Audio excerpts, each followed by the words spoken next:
Hola, Dios les bendiga. Llamados a congregarnos es el tema en el que hoy reflexionaremos. Hebreos capítulo 10, versículos del 23 al 25 dice: Mantengamos firmes sin fluctuar la profesión de nuestra esperanza, porque fiel es el que prometió. Y considerémonos los unos a los otros para estimularnos al amor y buenas obras, no dejando de congregarnos como algunos tienen por costumbre, sino exhortándonos. Y tanto más cuando veis que aquel día se acerca. La iglesia es la comunión de los santos donde juntos formamos un cuerpo, cuya cabeza es Cristo. La iglesia no es un edificio físico, es un organismo viviente. En 1 Corintios capítulo 12, Pablo utiliza el cuerpo humano como una analogía que describe la importancia que tiene la unidad de la iglesia de Cristo. Pablo hace una ilustración de lo importante que es cada miembro del cuerpo humano para que éste funcione correctamente.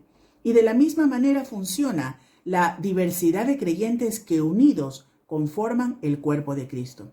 Los seres humanos no somos autosuficientes. Fuimos hechos para vivir en una relación con Dios, dependiendo de Dios. Los seres humanos somos sociables. Es lamentable ver la propagación de creyentes aislados, individualistas, que se han autoengañado con excusas en las que claramente definen sus prioridades, entre las cuales no está la obediencia al mandato divino de congregarse. La iglesia es una institución fundada por Dios para el beneficio de todos los santos. Nuestra comunión es la comunión de aquellos que están conectados al Padre por medio del Hijo con la ayuda del Espíritu Santo. Si usted ha sido reconciliado con Dios por medio de nuestro Señor Jesucristo, entonces usted ha sido renovado y sus patrones de comportamiento hablarán de su fe respondiendo con obediencia. Las personas que no sienten interés por congregarse y dicen ser cristianos muestran una falta de conocimiento de Dios. Carentes de convicciones bíblicas se aíslan porque sufren carencias espirituales. De ahí el ausentismo en las iglesias. Si usted verdaderamente pertenece al cuerpo de Cristo, entonces usted sentirá interés por congregarse y disfrutar de la comunión con los hermanos, donde juntos, asidos de la cabeza que es Cristo, de quien todo el cuerpo se nutre, unidos por los ligamentos de la fe, crecemos en obediencia en el conocimiento de Dios. Colosenses 2:19. Esperamos que el mensaje que viene a continuación sea una bendición en tu vida. Al final, recuerda, comparte este programa.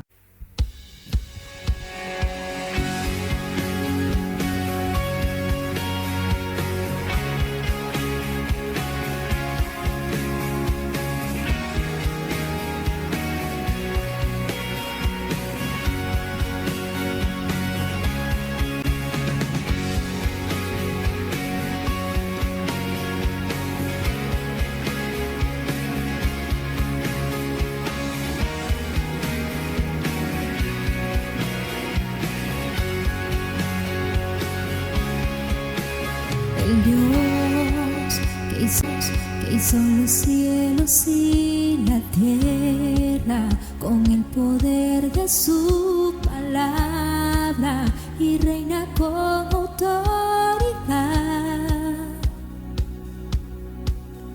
El Dios que aún los vientos le obedecen, una palabra es suficiente para los muertos levantar. Nadie es como Él, oh gran yo soy. Tú eres el Dios que adoramos, todopoderoso y soberano, grande misericordia y poder para salvar. Tú eres el Dios que adoramos, quien derrotó la muerte y el pecado, glorioso Redentor y Rey, te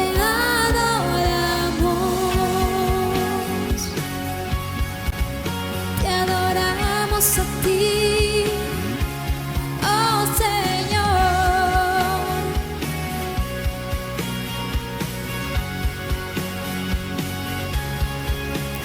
el Dios que descendió desde su trono para llevar sobre sus hombros nuestra culpa y transgresión. Jesús, exaltado sobre todo, nombre sobre todo nombre, solo en Él hay salvación. Nadie es como Él, oh gran yo soy, tú eres el Dios, todopoderoso y soberano, grande misericordia y poder para salvar. Tú eres el Dios que adoramos, quien derrotó la muerte y el pecado, glorioso Redentor y Rey, te adoramos.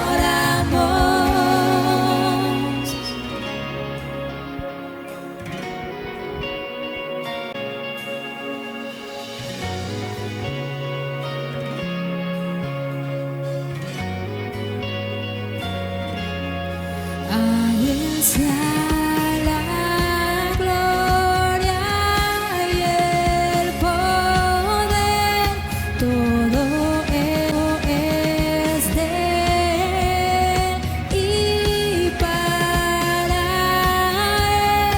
A Él sea la gloria y el poder, todo es de Él y para Él.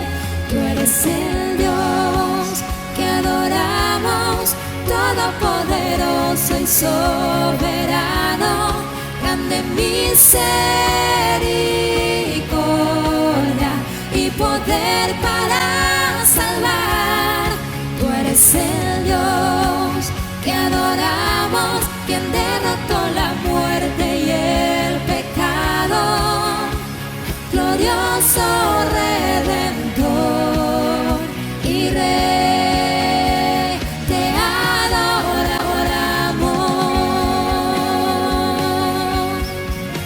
adoramos a ti, Señor.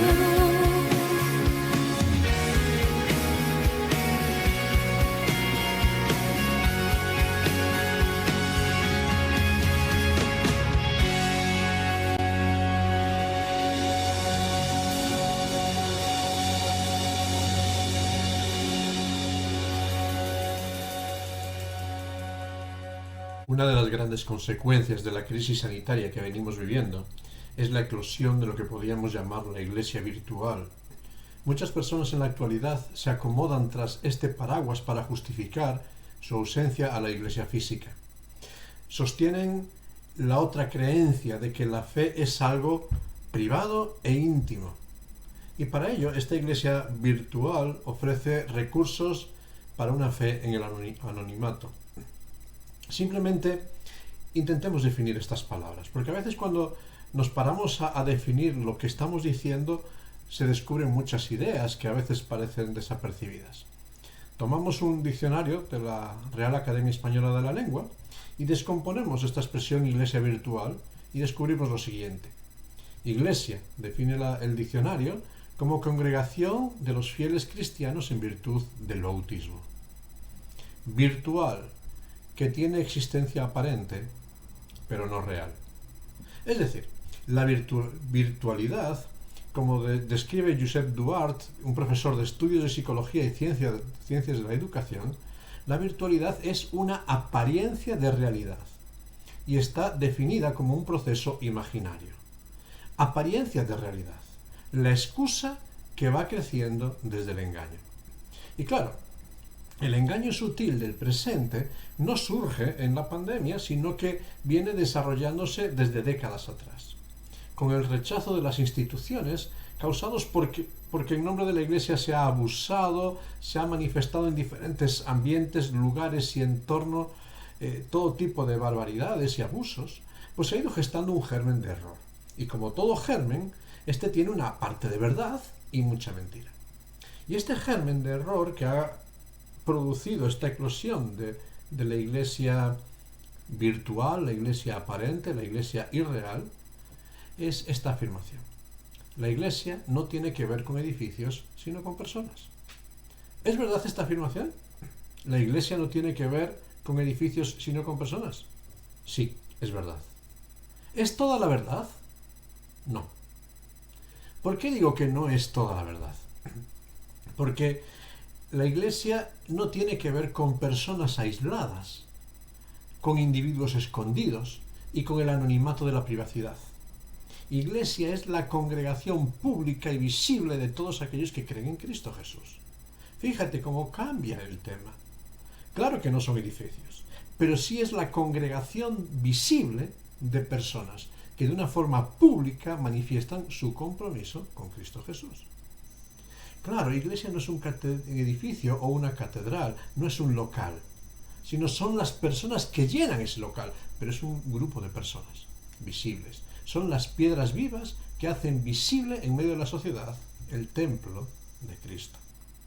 La Iglesia hace ver a Cristo en medio de la localidad donde se encuentra. Hace visible la reconciliación en Cristo, hace visible el amor en Cristo, la colaboración en Cristo, la aceptación en Cristo, el servicio en Cristo, las prioridades en Cristo. Iglesia es una sociedad, una nueva sociedad en medio de la sociedad. No es algo aparente, es algo tangible, es algo real. Esta era la experiencia que sentían los peregrinos hebreos cuando volvían a cumplir su responsabilidad de acudir al templo, a la casa de Dios, y llegaban con gozo cantando, como nos dice el Salmo 122, versículo 1, me alegré, sentí alegría con los que me decían, a la casa de Jehová iremos. Había gozo por reunirse ante Dios, gozo por recorrer el camino hacia la casa de Dios, gozo por el esfuerzo de levantarse, hacer un largo camino y tener ese encuentro real, personal, presencial delante de Dios. El problema del presente es que hemos perdido de vista el gozo de la casa de Dios. Hemos perdido de vista el gozo de la comunidad, el pueblo. Hemos perdido de vista la prioridad por Dios y sus cosas. Hemos perdido de vista la realidad de ser pueblo.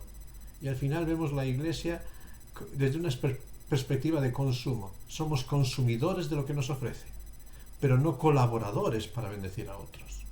Consumimos y no colaboramos. Son efectos de una sociedad de consumo. Queremos consumir aquello que nos atrae, que nos reporta bendiciones, buscamos aquello que nos agrada y saltamos de iglesia a iglesia, de iglesia virtual a iglesia virtual, porque nos es más fácil, pero también de otra forma, incluso presencial, en pos de la mejor música, los mensajes más motivadores, los gráficos más desarrollados. Y nos hemos olvidado de lo importante. Dios nos salva con un propósito. Nos salva para servir por amor a los demás. En la iglesia todos somos llamados a aportar, no solo a consumir. La iglesia es ese ámbito, entonces, donde amarse los unos a los otros, dice 1 Juan 4:12, donde exhortarse los unos a los otros, Hebreos 3:13, donde estimularse los unos a los otros, Hebreos 10:24, donde servirse por amor los unos a los otros, Gálatas 5:13, donde amonestarse los unos a los otros, Romanos 15:14, donde honrarse y preferirse los unos a los otros, Romanos 12:10, donde manifestar la bondad y misericordia los unos a los otros, Efesios 4:32, donde soportarse y perdonarse los unos a los otros, Efesios 4:2, Colosenses 3:13. Y qué fácil es en la iglesia virtual, en la iglesia de la apariencia, donde no tenemos que hacer nada de esto, no tenemos que perdonar ni soportar, yo solo en mi mundo. ¿Sabes? No es posible alcanzar la madurez espiritual aislado del cuerpo real que es la iglesia. Cuando lees 1 Corintios capítulo 12, versículos 21 al 26, el apóstol Pablo nos habla de una figura de la iglesia como un cuerpo, con muchos miembros. Y un miembro aislado del cuerpo está acelerando su proceso de muerte y degeneración. Claro, entendemos que en todo cuerpo hay órganos vitales, que si los retiras no es posible la vida. Cuando hablamos de la iglesia, de esta iglesia real, hay un órgano vital, El órgano vital es Cristo. Si quitamos a Cristo, la Iglesia no existe, pierde su vida. Pero alrededor de estos órganos vitales en el cuerpo hay miembros importantes, necesarios, que van cumpliendo diferentes funciones en el cuerpo. Sin estos miembros, el cuerpo pierde funcionalidad, pero no pierde vida. El cuerpo sigue vivo sin un ojo, sin una mano, sin un dedo, sin un pie, sin la oreja, etcétera, etcétera. Ahora, el cuerpo pierde funcionalidad, pero el miembro separado del cuerpo pierde vida, se muere. El miembro separado del cuerpo no sigue viviendo. Y esta es la cuestión clave. Cuando un miembro se separa del cuerpo, es cuestión de tiempo que pierda su vida. Y si intentamos lograr la vida de forma virtual, nos damos cuenta de que esta es una vida aparente, que se enfría, sin vigor, sin ayuda, y se muere. ¿Por qué? Porque no recibe estímulo, porque no recibe exhortación, porque no recibe calor y sobre todo porque no da. Porque no da amor, perdón, calor al resto del organismo. Y al final se muere. El autor de Hebreos, ante la realidad de muchos que saliendo del judaísmo no consideraban la necesidad de reunirse con otros creyentes, tiene que presentar esta afirmación tajante e imperativa: no dejando de congregarnos. Hebreos 10:25. Literalmente está afirmando dos grandes realidades. En primer lugar, no dejes atrás como algo del pasado la vida de comunidad. La vida de comunidad, de presencial, no es una realidad de otras épocas y de otros tiempos. No es la realidad de cuando estabas viviendo bajo las dogmas legalistas del judaísmo. No es la normalidad de cuando no había un desarrollo tecnológico. No tenía que ver con las imposiciones, no tiene que ver con las obligaciones de rituales y sacrificios, pero tiene que ver con la necesidad. Las oportunidades de comunicación que nos permiten abrir ventanas a todo tipo de recursos nos hacen pensar que no necesitamos lo presencial para el desarrollo de nuestra identidad espiritual. Pero para nada. No podemos dejar atrás la responsabilidad de juntarnos los unos con los otros, de hacer visible el templo de Dios en medio de esta sociedad, la congregación visible de los creyentes, de poder dar un testimonio de que el pueblo de Dios es real, de que Cristo sigue levantando personas. No dejes atrás la oportunidad de dar testimonio. Y cuando nos juntamos, cuando manifestamos este cuerpo en medio de la sociedad, estamos dando ese testimonio. Pero no, por eso no dejes atrás el congregarte. Es muy interesante el término que está usando el autor de Hebreos para decir aquí congregarse.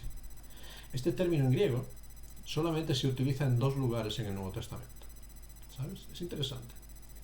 Uno, lo sabemos, Hebreos 10:25. Literalmente está diciendo no dejando nuestra congregación. Fíjate, algo que me pertenece, no dejándolo. El otro lo encontramos en 2 de Tesalonicenses capítulo 2, versículo 1. Cuando el apóstol Pablo dice, con respecto a la venida de nuestro Señor Jesucristo y de nuestra congregación, de nuestra reunión con Él, está enseñando acerca de esta congregación. Fíjate, es una referencia a cuando el Señor Jesucristo regrese a recoger a su iglesia. Y desde luego este recogimiento no será virtual, sino real. Muchas veces, muchas personas que hablan del arrebatamiento, del rapto de la iglesia, esta imagen, es este congregarse. Y queremos esperar a ser raptados por Cristo, a estar con Cristo, pero no queremos estar raptados y congregados con el pueblo de Dios. Queremos que Cristo nos rescate de este mundo de tormenta, pero nosotros no hacemos el esfuerzo para salir de los tormentos de este mundo y congregarnos con el pueblo de Dios.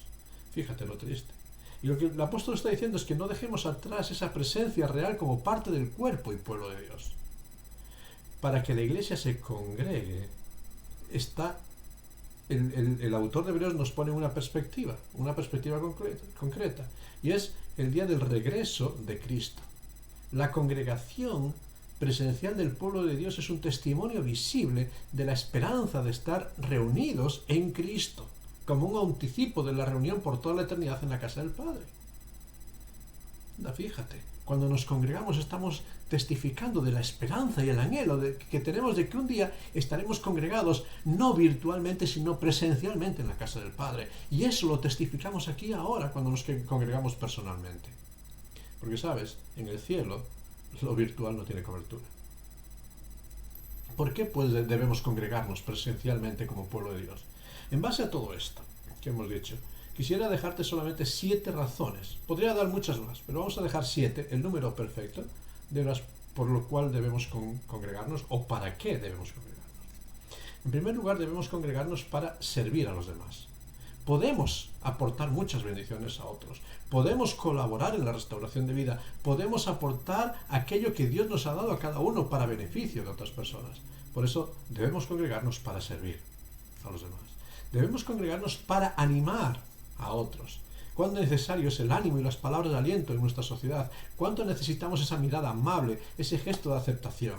Hay muchas bendiciones que no podemos expresar de forma virtual. Debemos congregarnos para establecer nuestras prioridades. Es bueno salir de nuestra área de confort y esforzarnos por las cosas de Dios. Es más cómodo desde casa recibir lo que necesito. Pero la iglesia no es un teatro donde ver una función, aplaudir o abuchear según. No somos espectadores, sino somos protagonistas. Y como protagonistas tenemos que establecer nuestra prioridad. Todos estamos donando para la obra de Dios. Donando nuestro tiempo, recursos, esfuerzos para bendecir a otros. En ocasiones solo es con la presencia que estás bendiciendo. Otros con una palabra, otros con un servicio. El pueblo, junto y coordinado, crece. Y cada miembro crece y se desarrolla dentro del cuerpo. ¿Qué prioridad o importancia estamos dando a las cosas de Dios en nuestra escala de tiempo? ¿Qué esfuerzo estamos dispuestos a realizar por Dios? ¿Qué estamos dispuestos a dejar para tener tiempo para la casa de Dios? Si te cuesta salir de la comodidad de tu mundo privado, ¿crees que podrás servir a Dios cuando las tormentas arrecien? Debemos congregarnos para participar en la adoración. Fíjate, a lo largo de la Escritura, de la Biblia, la adoración es algo coral. Ángeles, multitudes, pueblos adoran a Dios. Dios se deleita en medio de la alabanza de su pueblo, porque la alabanza coral testifica de la unidad con propósito. ¿Cuánto nos cuesta ponernos de acuerdo para algo en la tierra? Sin embargo, al juntarnos como iglesia para adorar, con nuestras diferencias, con nuestros caracteres, con todo lo que nos separa, tenemos algo que nos une: adorar a Dios, la gracia de Dios. Debemos congregarnos para dar, no para recibir. Somos llamados a ser donantes cuando nos congregamos, no meros consumidores. Desde la casa consumimos el tiempo, esfuerzo y generosidad de otros. Lo virtual nos llama a consumir lo que otros han ofrecido y han donado. Cuando salgo de mi comodidad, cuando acudo a congregarme con el pueblo de Dios, estoy dando mi tiempo, mi esfuerzo, mi dedicación a los otros, estoy haciendo una donación, aparte de todo lo que pueda aportar después. Debemos congregarnos para dar ejemplo a los que nos rodean, dar ejemplo a la familia, a los hijos, a aquellos que nos ven, dar ejemplo de nuestra necesidad de formar parte de un cuerpo. Damos ejemplo de nuestra debilidad sin el apoyo de los hermanos. Mi testimonio de que la vida de familia espiritual es esencial para mi vida personal. No puedo vivir sin Cristo, es cierto, pero no puedo caminar la vida sin el apoyo de mis hermanos en la fe.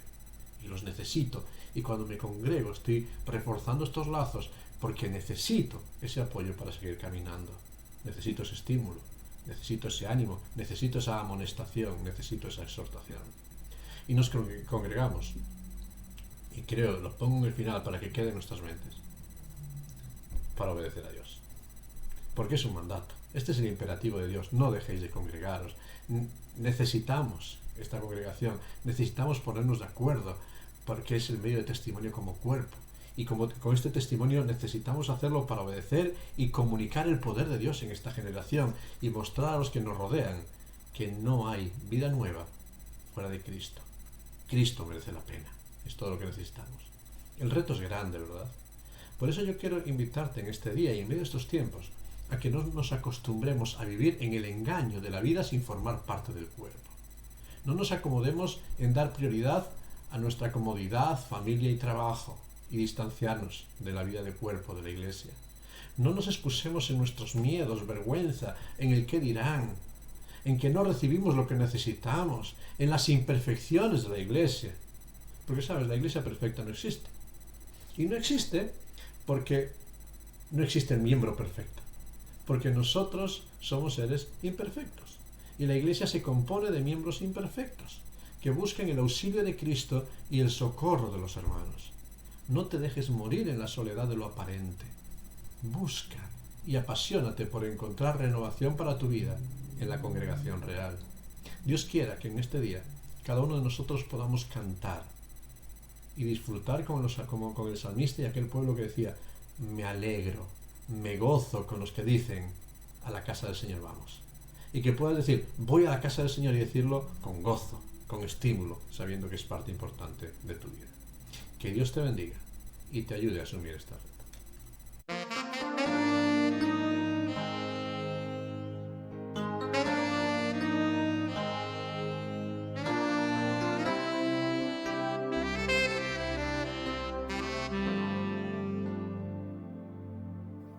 Como el siervo busca por las aguas, así clama mi alma por ti, Señor. Día y noche yo tengo sed de ti, y solo a ti buscaré.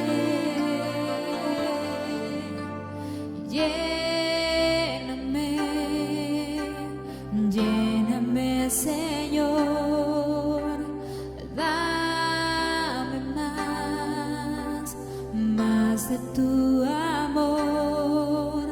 Yo tengo sed solo de ti. Lléname, Señor.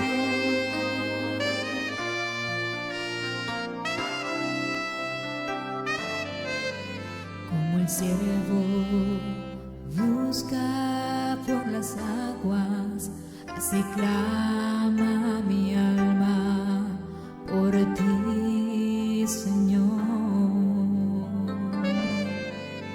Día y noche yo tengo sed de ti, y solo a ti buscaré.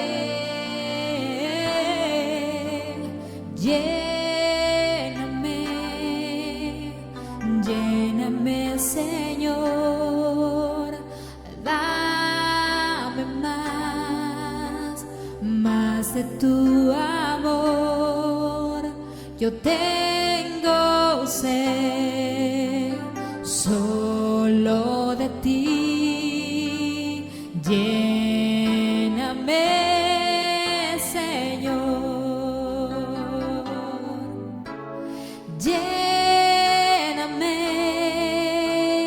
Lléname, Señor, dame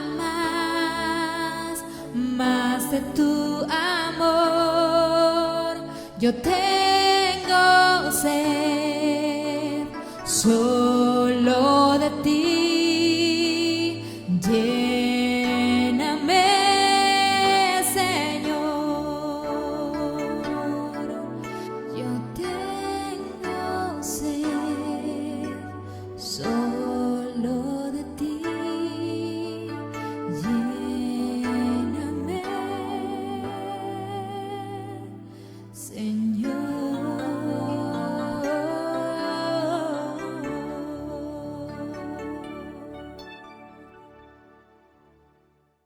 Salir de la comodidad, salir de lo aparente para hacer real la vivencia de vida del cuerpo. Esta es la necesidad y el llamado del Señor. El Señor nos llama a congregarnos, a juntarnos en la expectativa del día que viene a recoger a su pueblo. Y nosotros estamos recibiendo ese llamado y nos recogemos, nos reunimos como pueblo de forma presencial, anhelando su venida. Por eso el reto es grande. Claro que hay muchos impedimentos y muchas voces que se levantan para despistarnos, pero que el Señor nos enseñe a apasionarnos por lo importante. Lo importante es vivir una vida como pueblo de Dios, como cuerpo de Cristo, y manifestarlo en medio de esta sociedad. Por eso vamos a pedir la ayuda del Señor, para no creernos todos los engaños e influencias que nos venden en este tiempo, sino buscar la verdad en amor, buscar la verdad que viene de Cristo y aplicarla a nuestras vidas. Vamos a orar y pedir la guía del Señor, para que nos dé esa visión y ese esfuerzo para congregarnos. Señor, gracias porque tú nos has llamado, nos has buscado, nos has juntado en tu redil, nos has juntado en tu familia nos has hecho parte de tu pueblo, nos has hecho una nación santa, un pueblo tuyo, nos has dado ministerios, nos has dado comisión, nos has llamado para servir, para bendecir a los que nos rodean, nos has capacitado. Señor, son tantos privilegios que tú nos das. Y Señor, no queremos dejarlos escondidos en la comodidad y en el anonimato de nuestro hogar. Queremos salir y hacerlo público, ofreciendo esa gracia y esos dones a aquellos que forman parte de tu pueblo, sirviendo, exhortando, animándonos, amonestándonos los unos a los otros. Señor, danos pasión por tu casa, danos pasión por tus cosas, danos esa prioridad por atender tu obra, realmente sabiendo que podemos ser de bendición para los que nos rodean, bendición con nuestra presencia, bendición con nuestro saludo, bendición con nuestro ánimo, bendición con nuestra exhortación, bendición con aquello que tú pones, para que seamos un estímulo y ayudemos a crecer a otros. Por eso, Padre Celestial, enséñanos a ser actores en tu obra, aquellos que se involucran en dar un testimonio del cuerpo tuyo en medio de esta sociedad. No permitas que nos acomodemos detrás de pantallas, escondidos detrás de nuestro anonimato, sino que demos un paso al frente para identificarnos contigo y con tu pueblo, a pesar de las imperfecciones. Y Señor, renuévanos y restáuranos, para que cada día podamos mostrar más tu gloria y no nuestros defectos. Por eso, Padre Celestial, necesitamos de tu guía, necesitamos de tu esfuerzo, necesitamos de tu sabiduría. Ayúdanos, impúlsanos y levántanos en cada momento. Te lo pedimos a ti, te damos muchas gracias, y lo hacemos en el santo y bendito nombre de tu Hijo, nuestro Señor Jesucristo. Amén. Que Dios te bendiga y te reto, congrégate de forma presencial con el pueblo de Dios.